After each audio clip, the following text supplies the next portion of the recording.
So guys, balik lagi sama kuliah sore bareng L di sini. Oke, ini adalah Infinix Zero 5G 2023, HP baru dari Infinix yang baru aja launching hari ini. Buat harganya sendiri, Infinix Zero 5G 2023 ini dibanderol dengan harga Rp3.699.000. Cuma kalau kalian beli pas lagi flash sale, kalian bisa dapetin harga dengan ngeluarin duit tuh Rp3.499.000 aja, atau 3,5 juta. Nah, Infinix Zero 5G 2023 ini itu jelas datang sebagai penerus dari Infinix Zero 5G tahun lalu ya, yang udah sempat kita bahas. Di sini itu ada beberapa upgrade dari seri sebelumnya yang mungkin bikin kalian yang tadinya nggak kepengen beli di tahun lalu jadi naksir nih sama yang seri 2023-nya ini. Oke, buat desain ini masih punya bahasa desain yang sama ya. Buat kelas HP 3 jutaan ini menurutku udah cakep dengan desain yang mirip-mirip nih kayak flagship Oppo belasan juta, dimana BAM kameranya itu jadi satu sama plate body belakangnya. Sekilas emang kelihatan cakep, cuma emang nggak bisa dipungkirin kalau ini tuh masih pakai plastik ya. Buat di sisi atas smartphone ini cuma ada lubang mic. Di sisi kanan ada tombol volume dan tombol power yang jadi satu sama fingerprint scanner. Di sisi kiri ada SIM tray yang jenisnya ini triple slot, lalu di bagian bawah ini ada lubang jack 3,5 mm, lubang mikrofon, lubang charging USB-C, dan grill speaker yang jenisnya ini mono speaker. Kalau buat layar, ini ada layar yang pakai panel IPS LCD 6,78 inci, resolusinya Full HD+, dan punya refresh rate yang ada di 120 Hz. Buat dipakai nonton ini udah enak sih, meski ya belum pakai panel AMOLED, tapi aku rasa IPS-nya ini punya kualitas yang bagus. Warnanya juga enak dilihat, dan buat dipakai scrolling pun juga berasa mulus karena kebantu sama refresh rate 120 Hz-nya. Cuma ya emang kalau di sebelah-sebelahin sama layar AMOLED, jelas layar IPS bakalan berasa kurang nendang. Mungkin kalau menurut kalian layar itu penting banget, ya kalian bisa pilih Zero 20 aja yang punya panel AMOLED 90 Hz. Tapi emang sih tiap HP di harga segini punya keunggulan masing-masing.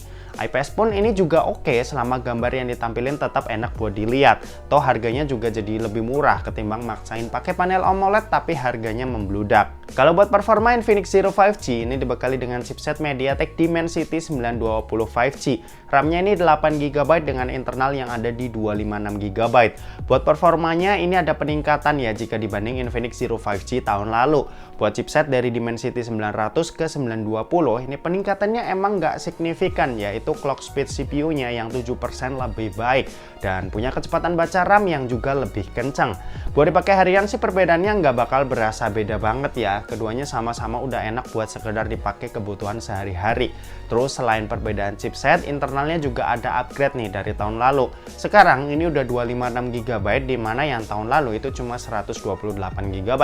Dua kali lipat lebih banyak, tentu jadi nilai plus ya buat HP harga 3 jutaan. 256GB buat smartphone 3 jutaan itu udah termasuk gede banget dan pastinya bakalan cukup banget lah buat kebutuhan banyak orang.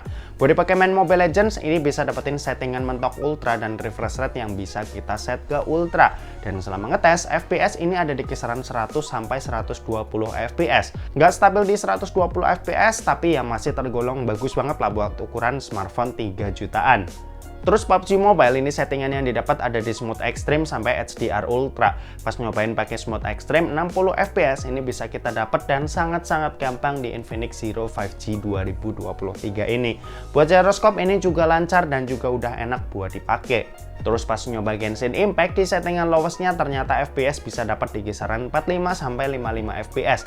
Dan lagi-lagi buat HP 3 jutaan ini udah bener-bener punya performa yang bagus banget dan aku bener-bener puas ya pas ngetes smartphone ini. Buat baterai sendiri kapasitasnya 5000 mAh. Dipakai nonton YouTube selama 1 jam, baterainya ini berkurang sebanyak 5%. Main sosmed IG dan TikTok selama 1 jam, baterainya ini berkurang sebanyak 6%. Dan buat main Genshin Impact di settingan lowest selama 1 jam, baterainya ini berkurang sebanyak 19%. Untuk kecepatan ngecas ini ada di 33 watt. Buat isi dari 0 sampai full ini butuh waktu 1,5 jam. Buat sistem operasi Infinix Zero 5G ini bawaan ada di XOS 12 berbasis Android 12 ya. Infinix ngasih update 1 kali aja, yang wajar sih buat HP-HP Cina yang namanya belum terlalu besar kayak si Infinix ini. Untuk upgrade selanjutnya dibanding tahun lalu itu ada di NFC-nya. Tahun lalu Infinix Zero 5G itu belum ada NFC, tapi yang versi 2023 ini Infinix ngasih yang emang secara fungsi ini cukup penting ya buat kebanyakan orang di Indonesia. Oke, dan terakhir kita mau bahas soal kameranya. Jadi buat kamera ini ada 3. Ada kamera utama 50 megapiksel, makro 2 megapiksel, dan depth sensor 2 megapiksel. Sementara itu buat kamera di bagian depan ini punya resolusi 16 megapiksel. Buat menu kameranya kayak gini ya. Ini ada mode film, ada video, AI cam, terus ada beauty, portrait, super night, dan kalau kita klik yang tanda panah ini bakal munculin banyak menu lainnya yang bisa kalian pakai sesuai kebutuhan. Buat hasilnya sendiri ini emang agak kurang sih buat smartphone 3 jutaan. Ya hasilnya emang nggak jelek, tapi agak kurang mantap aja buat dilihat. Processing gambarnya berasa kurang matang, dynamic range-nya agak kurang di bagian shadows-nya, terus kontras gambar ini agak kurang. Detailnya sih oke ya, dan warnanya juga lumayan. Sisanya kalian bisa lihat aja nih dari hasil foto-foto berikut ini.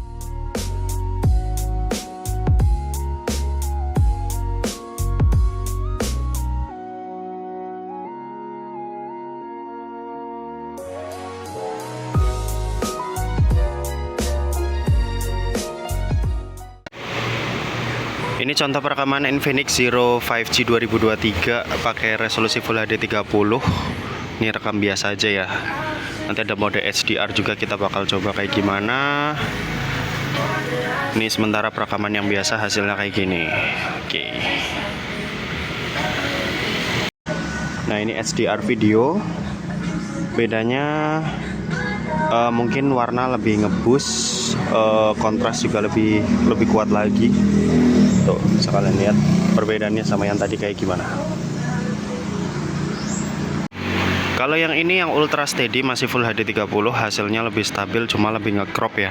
Bisa kalian lihat sendiri tuh, lebih nge-zoom gambarnya, cuma ya ini buat dipakai jalan misal kayak gini, ini lebih stabil. Oke. Di sini juga bisa Full HD 60 fps, cuma bakal dikompres ke Full HD 30.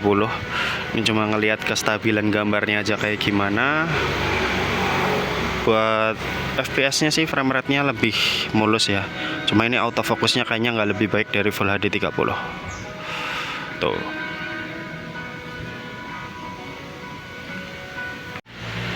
K 30 fps juga ada hasilnya seperti ini. Kalau buat autofocus ya ini bagus sih. Kesimpulan kalau 30 fps autofocusnya jalan.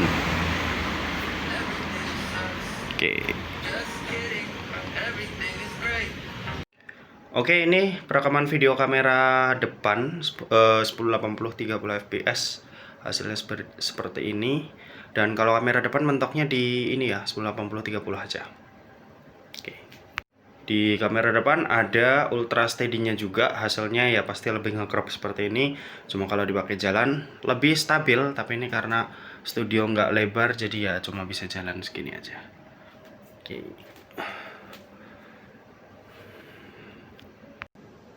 Selain itu ada HDR video juga.